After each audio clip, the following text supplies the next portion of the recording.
What is going on, guys? I am back once again, and today we are going to be taking a look at the Mako deck that I've been using in KC Cup to climb through the ranks and basically do pretty well, honestly. It's doing a lot better than I thought it would. It's just a basic Hammer Shark deck with 2 Econs, 2 Super Rushes, 2 Mirror Walls, and a Metal Morph and a Windstorm. I have Yugioh Princess, can't even pronounce it. I have 2 Lost Blue Breakers, 2 Starboys, 2 Needle Sunfishes, a Yomi ship, and 3 Hammer Sharks. And basically, you want to get your Hammer Shark out and then use its special effect to summon any one of your other monsters. And then all these cards, the 2 Super Rushes, the 2 Econs, the 2 Mirror Walls are protection cards. And then Metal Morph is in there in case there's like a 3000 attack monster that you can't get over. And Windstorm is in there for another protection. I was running a Sphere Karibo instead of Windstorm, but Windstorm's more valuable in my opinion. Plus Sphere Karibo kind of messed up the drawing with the monsters. So, we're going to get into some dual replays that I have. And honestly, this deck's doing a lot better than I thought, like I said. Thought it would.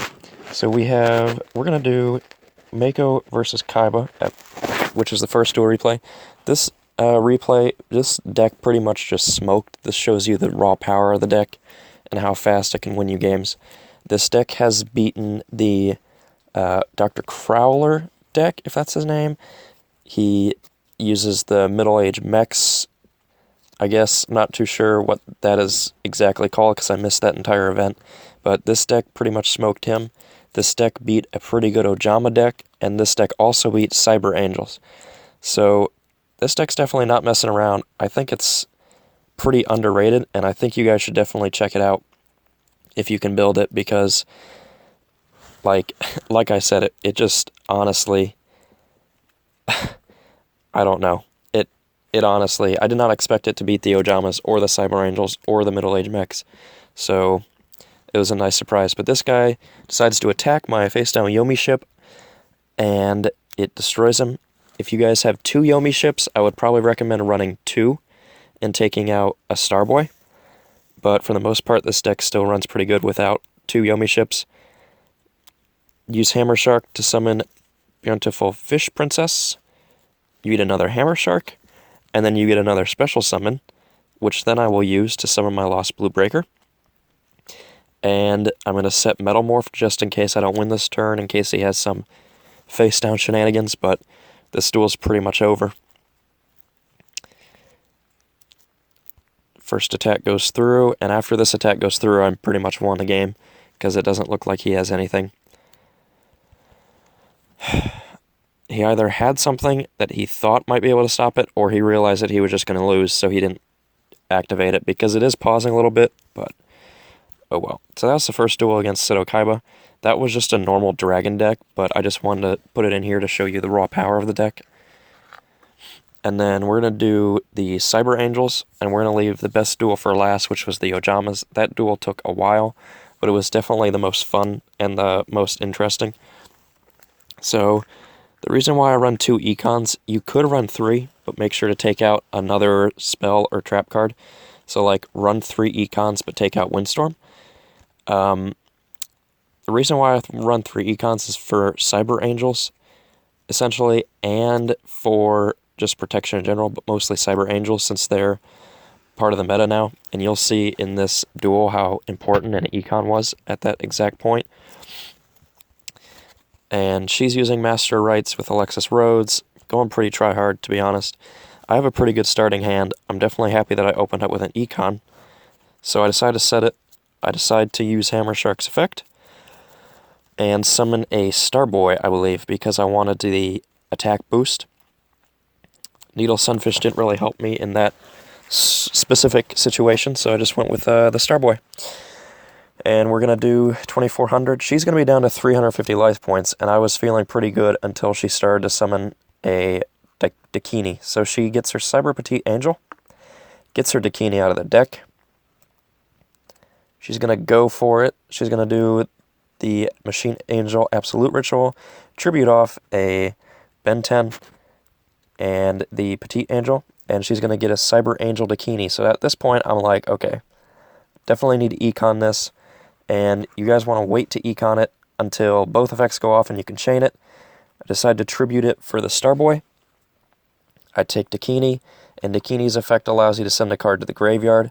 So what you do when it's under your control, because you get to select which card, you send the Dakini to the graveyard. And I got really lucky that she didn't have another ritual, and I just go in essentially with Hammer Shark and Needle Sunfish. So that was basically it for this duel. If she would have had another ritual, I probably would have been hosed, but you know what, she didn't, and I still won. So, I mean, obviously, like, this deck can still hold its own against Cyber Angels. And I think Cyber Angels and Ojamas in the mechs, the middle-aged mechs deck with Crowler probably are the top 3 that you're going to see in the KC Cup.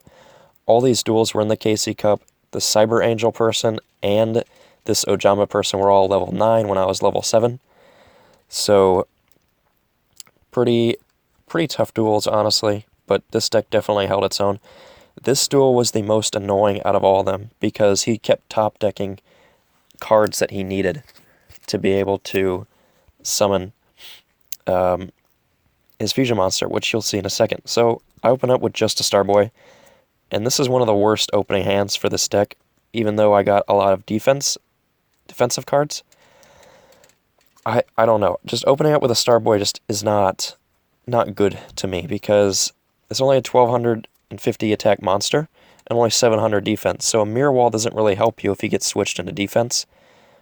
And a Super Rush helps for sure, but there's just not a lot you can do with Starboy. I definitely would rather open up with a Needle Sunfish or a Yomi Ship or a Lost Blue or a Hammer Shark. Basically anything other than a Starboy. So he manages to summon his Ojama Knight by tributing Ojama Blue and I think an Ojama Green. So then he uses his Ojama Country effect to be able to get his Ojama Blue back out onto the field. And at this point he's probably feeling pretty good about himself, but I'm like, nope, Mirror Wall. So that is Elemental Hero Blazeman. He can attack me with his Knight, however, I do have a Super Rush, and I decide to use it because I don't know when the next monster I'm going to get is, and it was not this turn, obviously. So I set my Econ, set my Windstorm, and I go for the attack on his Ojama Blue, and he's trying to decide what he wants to do, and he ends up Econing me. So at this point, I'm thinking this is definitely not good, because I'm in defense mode and just a lot of things can go wrong. So he top decks an Ojama Black to be able to get his Ojama Knight back on the field, which was definitely a bad thing for me, because now he locks down my 2 monster zones again. But luckily, I Windstorm him. Luckily, I picked up that Windstorm. That was a definitely clutch card to have in opening hand. I pick up the Yomi Ship, but I can't use it because my monster zones are locked, and I have to battle him and get rid of him. So I battled him, got rid of him, and he gets a Fusion Recovery, which allows him to recover a Polymerization and an Ojama Green. So this is definitely not good, because now he can use his Ojama Country to get rid of his Ojama Green and get his Ojama Knight back on the field, which is exactly what he does. So now both my monster zones are locked down again. And at this point, I'm getting pretty worried because I don't know how long I can stall out like this. Luckily, last turn I'd picked up an Econ, so I just Econ him. It was definitely a good pickup. I pick up another Econ, and at this point, I'm just really nervous because I have no idea how long this is going to be able to go on for. I end up killing his Ojama Knight. I know the one card in his hand is a Polymerization.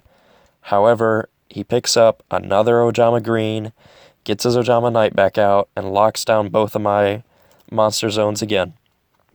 And I end up Econing him, so I don't die.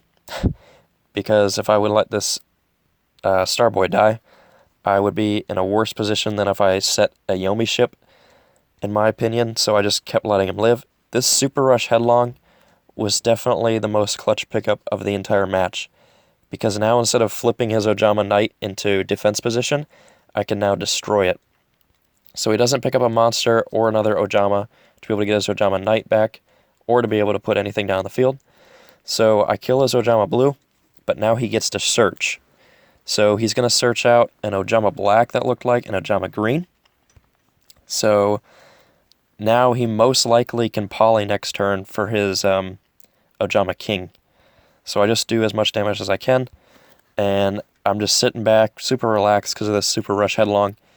He tributes another Ojama country to be able to get his Ojama black out on the field, and he polys. So now he has an Ojama king.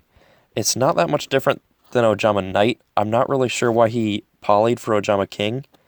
Maybe for like the 3000 attack? I don't know, but I feel like that might have been a misplay on his part. If he would have just kept getting Ojama knight, I think he could have stalled it out longer and eventually won.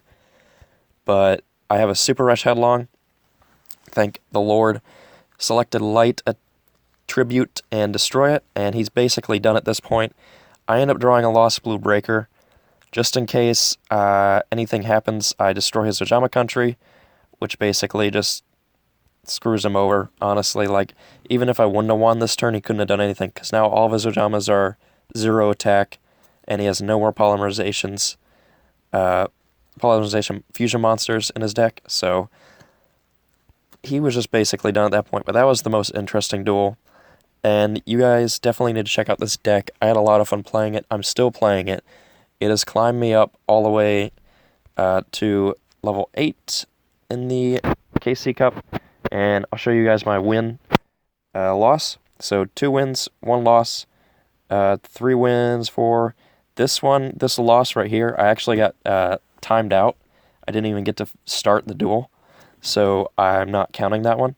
And you can see only basically 1 real loss in about 10 or so duels. So yeah, have a good one, guys.